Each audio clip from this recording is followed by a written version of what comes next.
Fala família Trevo, muito bom dia. A gente ficou um tempo afastado e agora voltando. A gente vai trazer um assunto muito interessante, muita gente pediu, que é sobre os ETFs. No final desse vídeo a gente vai trazer até uma análise prática dos ETFs. Vou abrir a tela do computador ali e a gente vai dar uma olhada juntos em alguns ETFs.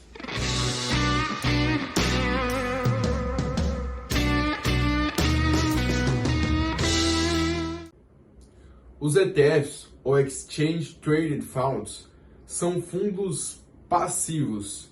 Mas o que são fundos passivos? Vamos lá. Imagine um fundo de investimento ativo. Ele vai captar esse dinheiro e vai fazer uma gestão escolhendo os ativos, analisando e escolhendo os ativos. Já o fundo com gestão passiva, ele vai olhar para um índice e vai apenas replicar aquele índice, ele vai copiar aquele índice. E até por isso que as taxas do ETF têm que ser muito mais baratas do que as taxas de um fundo de investimento, por exemplo. Porque o gestor do fundo passivo do ETF, ele não faz nada basicamente. Tá, mas muita gente tem essa dúvida. O que eu escolho? Um fundo de gestão ativa ou um fundo de gestão passiva, que seriam os ETFs? Existem alguns prós e contras. E não existe nenhuma regra, não existe o certo ou errado. Depende muito de cada pessoa. Os ETFs, por exemplo, eles têm um benefício que eles são mais líquidos. Eles estão na bolsa de valores. Já os fundos de investimentos, eles têm que ser negociados diretamente com os administradores do fundo. Só que os fundos de investimento em gestão ativa também têm os seus benefícios. Quais são eles? O ETF ele vai tentar só replicar o índice, ter a mesma rentabilidade que o índice. Já o fundo de investimento com gestão ativa, ele vai buscar superar esse índice. E até por isso que ele cobra algumas taxas a mais. E eu falando em fundos de investimento e gestão ativa, a gente tem vários tipos de fundo de investimento, como fundo de investimento em ações, fundo de investimento multimercado, fundo de investimento em renda fixa. E eu não vou me aprofundar muito nisso, porque nossa aula aqui é sobre ETFs e não fundo de investimento em gestão ativas. Mas se você quer que a gente em outro vídeo traga falando mais aprofundado sobre cada tipo de fundo de investimento, deixa aqui nos comentários. E sobre os tipos de fundo de investimento em gestão ativa, eu falei que tinha o fundo de investimento em ações, fundo de investimento multimercado e fundo de investimento renda fixa. Também tem um cambial, isso aqui é uma parte muito pequena.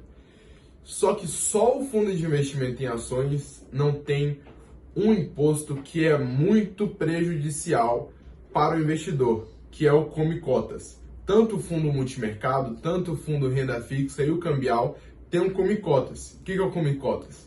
Nos meses de maio e novembro, ele vai literalmente comer as suas cotas. É um imposto antecipado que a Receita Federal coloca para você.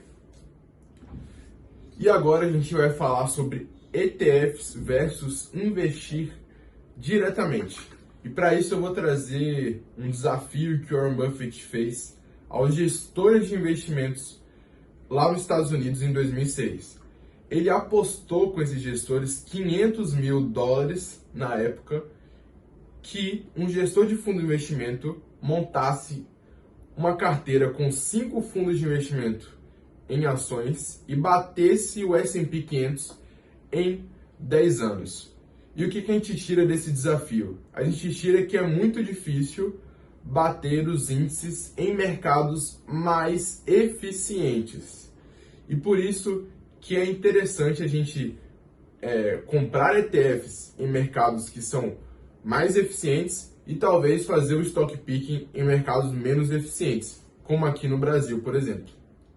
E eu falei de mercado eficiente, mas talvez você não saiba o que é isso. A teoria do mercado eficiente, ela diz que os investidores eles já precificam os ativos, as ações, com as informações que estão disponíveis publicamente instantaneamente. Ou seja, que é impossível você ganhar do mercado. Só que a gente sabe que que não é bem assim. A gente vê exemplos de pessoas que batem os índices todos os anos. Porém, a gente sabe também que lá nos Estados Unidos é muito mais complicado você bater o S&P 500 do que bater o Ibovespa aqui no Brasil. E por que isso? Porque o mercado americano, por mais que ele não seja totalmente eficiente, ele já é muito mais eficiente do que o Ibovespa, que precifica os ativos muito pior, digamos assim, do que o mercado americano. Tá, mas como é que a gente vai analisar um ETF? No fundo de investimento, em ações, por exemplo, a gente vai analisar o gestor, olhar a capacidade daquele gestor de escolher bons ativos.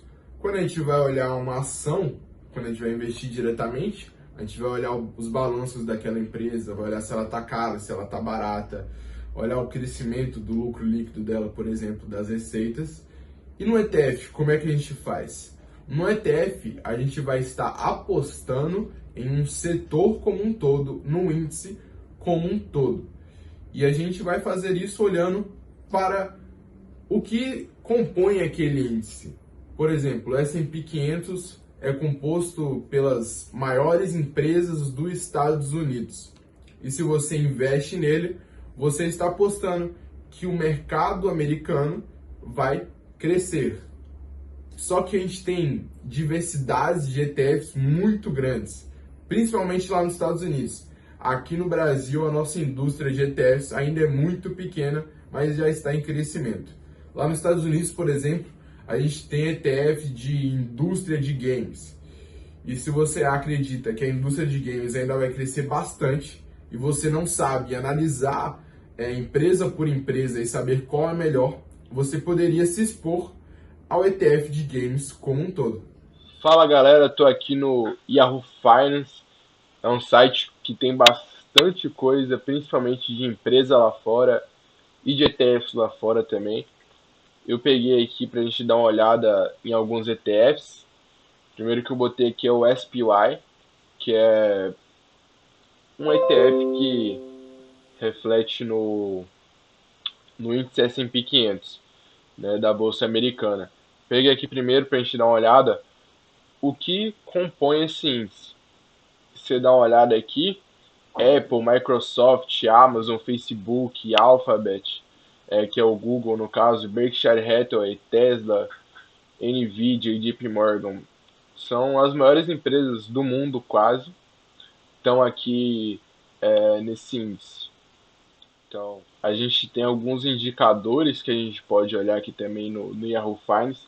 Só tem alguns problemas, né, que as informações estão todas em inglês. Por exemplo, Price Earnings, no caso, seria o PL, que é o preço sobre lucro. Então, às vezes dá para se confundir um pouco, mas nada que um Google Tradutor não resolva para a gente. A gente pode ver aqui também o quanto os setores são. Quais setores que estão nesse ETF? A gente vê que o principal aqui é tecnologia disparado, depois serviços financeiros, que seriam os bancos, né? E tem bastante informação nesse site aqui.